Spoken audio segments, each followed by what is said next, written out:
Good afternoon and welcome to the Midday News. Here's what we have in the bulletin. Police Federation Chairman says lack of resources and support from government will not impede the work of its members. No more COVID-19 lockdowns, what the Prime Minister is promising. And later in sports, former referee disagrees with Damien Lowe's disallowed goal in Reggae Boys' draw. I'm Shane Masters. Here are the details.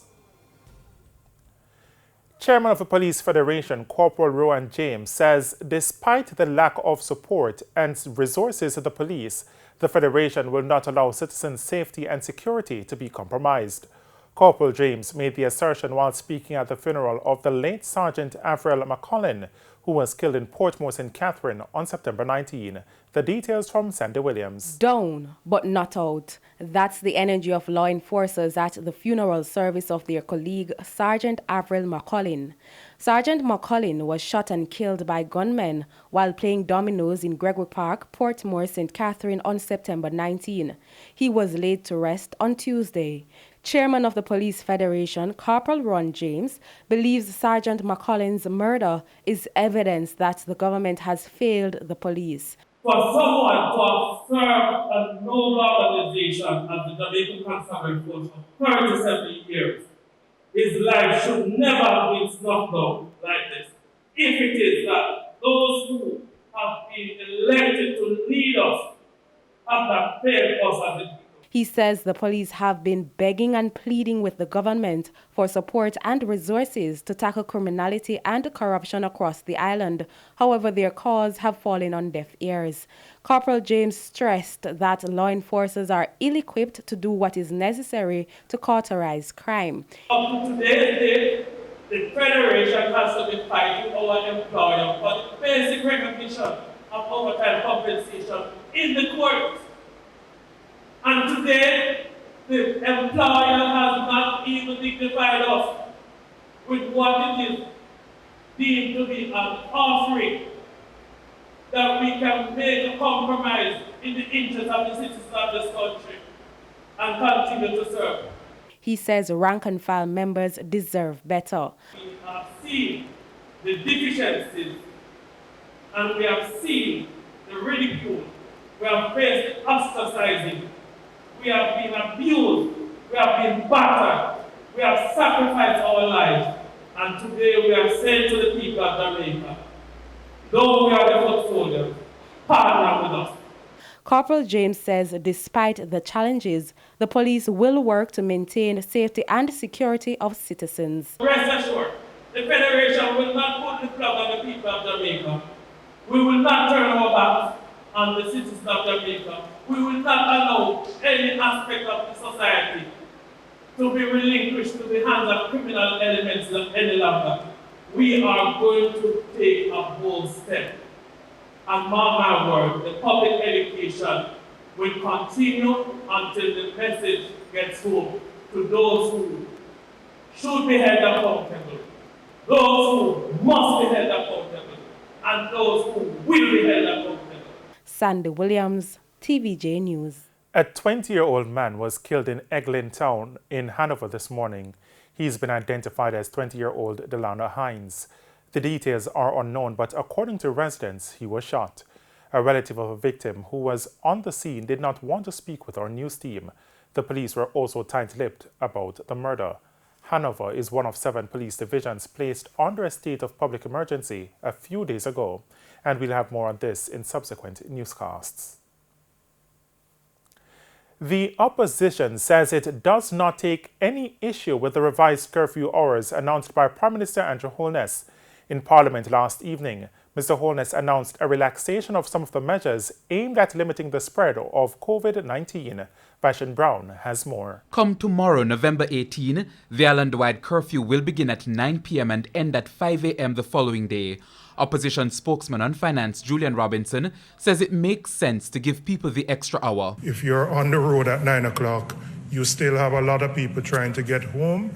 And so I think it's a good move to give persons an additional hour to complete their business after work. For small businesses that depend on patronage in the night, whether they be supermarkets, the pan chicken man, fast food entities, the extra hour will allow them to earn more. So we take no issue with that. The Prime Minister also announced changes to the quarantine requirements for fully vaccinated travellers. Effective November 18, if fully vaccinated travellers take a PCR test prior to coming to Jamaica, they do not have to quarantine. Mr. Robinson says he does not have any objections to that announcement. But at the same time, Mr. Robinson wanted to know about incentives for those who have been fully vaccinated. I do believe some form of encouragement where people who have played by the rules, have done everything. I'm fully vaccinated, Chris, I would like my booster. When can I get it? I want my third shot, right? So those who are fully vaccinated, I believe, should enjoy some privileges that those who have chosen not to be fully vaccinated. In the meantime, opposition spokesman on health, Dr. Maurice Guy, had concerns about how the health ministry reports COVID deaths. He argued that instead of publishing daily deaths, the data from the health ministry usually cover weeks or even months. Could we therefore ask the Ministry of Health, as part of the reporting, that they indicate the numbers that have died the previous day, for which the numbers of tests are being reported, and those that have died other times to be desegregated? I'm not briefed to answer you on the issues of the declaration of whether or not the deaths that are under investigation are COVID caused or not. I'm sorry, Minister Tufton would be in a better position than I would be to answer you. Save and except to say that the policy and the strong directive is that we must disclose all information to the public regarding the management of the COVID-19 pandemic, and that has been from day one. Vashon Brown, TVJ News. In the meantime, the Prime Minister is insisting that there will be no more locking down of the country to prevent the spread of COVID-19. Mr. Holness told Parliament last evening that as the country enters the post-pandemic era, schools will also not be closed. The government continues, Madam Speaker, to act in the best interest to preserve lives and to preserve livelihoods as best as possible. We're being very cautious in reopening, and just to be clear, we're not going to shut down again. So, Madam Speaker, we have reopened our schools. We have seen cases reported of possible exposure to COVID-19. We haven't shut them when they have opened. We tell them to sanitize, clean up, isolate the child, keep them at home. But we're not going to close the schools again. He says it will be people's responsibility to wear their masks, sanitize, and follow other infection control measures. 29 new cases of COVID-19 were reported in Jamaica on Tuesday. The cases were confirmed from 1,239 test samples, resulting in a positivity rate of 4.6%. The country's overall case count now stands at 90,370. The island's death toll remains at 2,331. Over the last 2 weeks, there have been 922 active cases. In the meantime, 182 COVID-19 patients remain hospitalized. 8 are in critical condition, while 29 are severely ill. 114 more people have recovered from the virus, pushing the overall recovery count to 61,138. The Ministry of Health has signed a $1.3 billion investment contract for the digital transformation of the health sector. In an update to Parliament last evening, Health Minister Dr. Christopher Tufton said as part of the Minister's infrastructure development, the contract will enhance the resilience of Jamaica's public health system.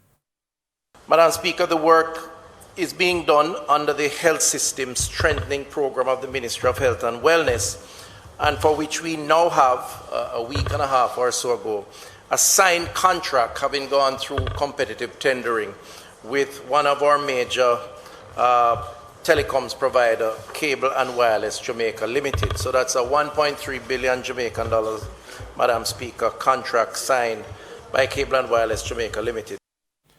Dr. Tufton provided more information about the investment. Investment affords us, Madam Speaker, a network of more than 2,000 computers, 400 plus medical grade tablets that provide or will provide universal access, and this is selected private access to medical records and with high-speed connectivity between data center and our over 105 health facilities, which would include, Madam Speaker, hospitals and health centers island-wide. The health minister says the investment was made possible through the Inter-American Development Bank and the European Union. And it's time for a break here on the Midday News. Stay with us. More stories when we return. Welcome back to the Midday News. Communication cut off. That's the situation in Belfield St. Mary as vandals have made off with telecommunication cables in the area. As you'll hear in this report, the impact is far-reaching and costing the telecoms entity hundreds of millions of dollars. This has set back the online teaching very, very severely because students have been affected. Acting principal at the Belfield Primary School in St. Mary, Audrey Murphy, referring to the impact of stolen cables in the area. She says the wires belonging to telecommunications company Flow were cut by vandals in August, and so online school has been a challenge this school year. 125 students are enrolled at the institution. Less than half the population have been able to get online, forcing administrators to find alternative methods. Teachers will do printed materials from the text, and then we have drop-off points, or the principal will take these learning kits to the students' home because we're trying very, very hard not to let any students be left out or be left behind. For those who don't get printed material, we have to go to school, wear a mask for the teacher to help us. But school is not the only area being affected by the vandalism.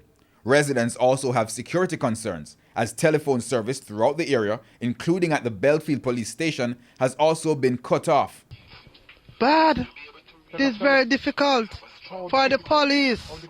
Don't have any Wi-Fi, nothing. If anything should happen, they have nothing to call.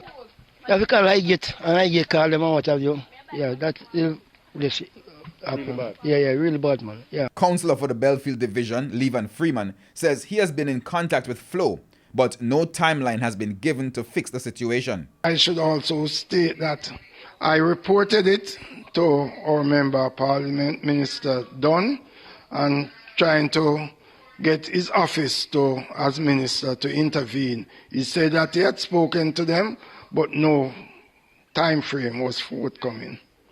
So we are desperate in the district. When we contacted Flow, a representative confirmed the theft of the cables in the area, pointing out that St. Mary is among the parishes most impacted by theft and vandalism. We were told that a time frame for restoration of the service could not be given, as the island-wide issue, which cost the entity $2 million in 2020, requires the support of all stakeholders, including residents and the government.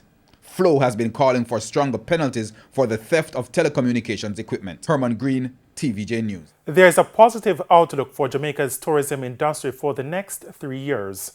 Tourism Minister Edmund Bartlett says the demand for the reimagined product is at an all-time high.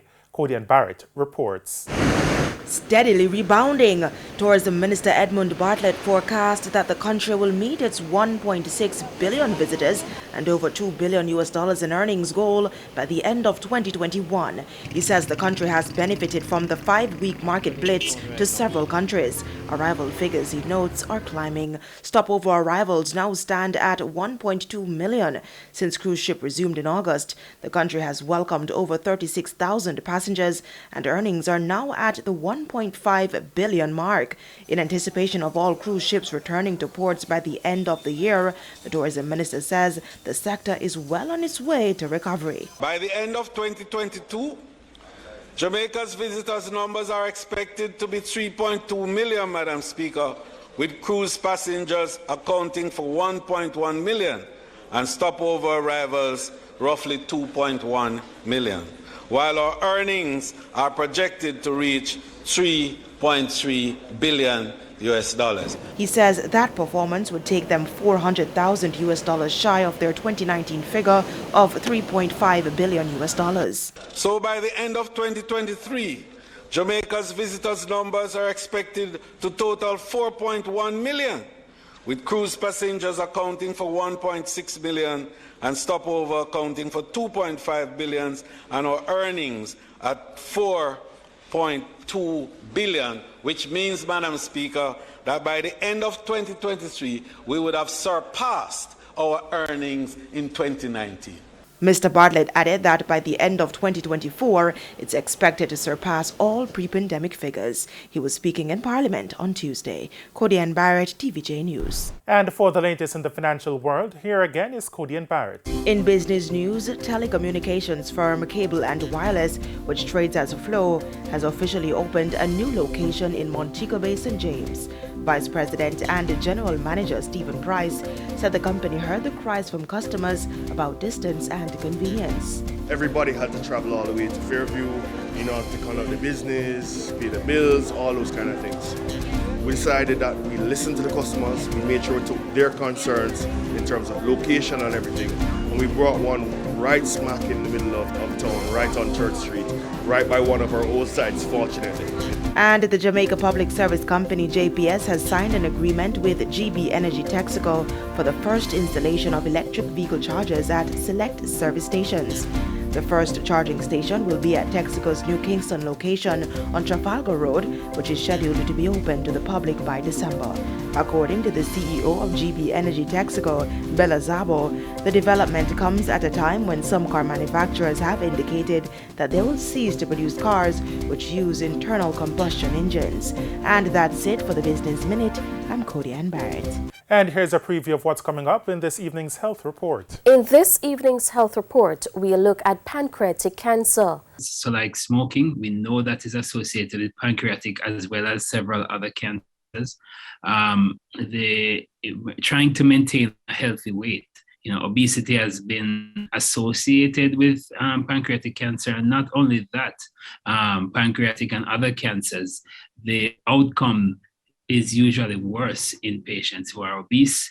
The alcohol, certainly moderate your alcohol intake, because chronic alcohol ingestion can cause acute or even chronic pancreatitis, and that has been shown to be a risk factor. That's the health report in Primetime News at 7.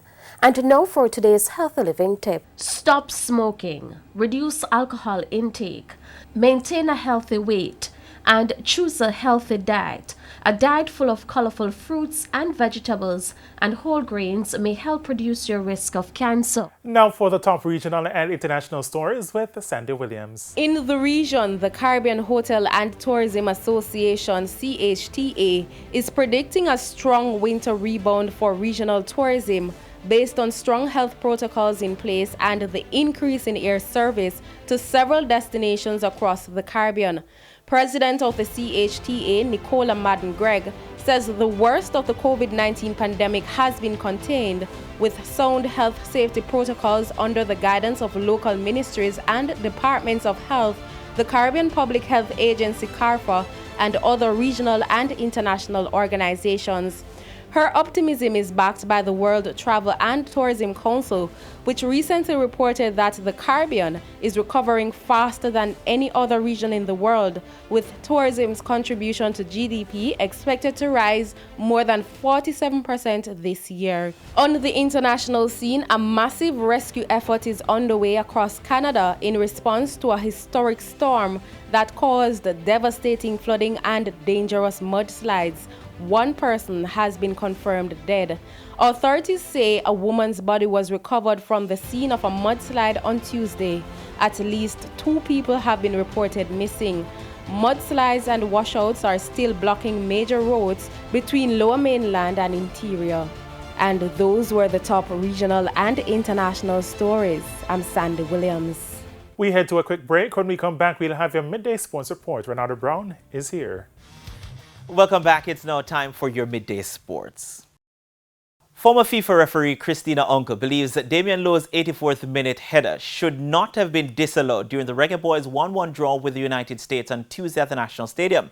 Lowe was penalized after heading in from a corner as Costa Rican referee Juan Gabriel Calderon deemed he had committed a foul on USA defender Walter Zimmerman. But speaking on CBS post-match coverage, Uncle says the goal should have stood. Many of you guys hit it on the head. We have a cross, we got a corner coming on this. It's just a natural movement for all the players to be fighting for and jockeying for position here.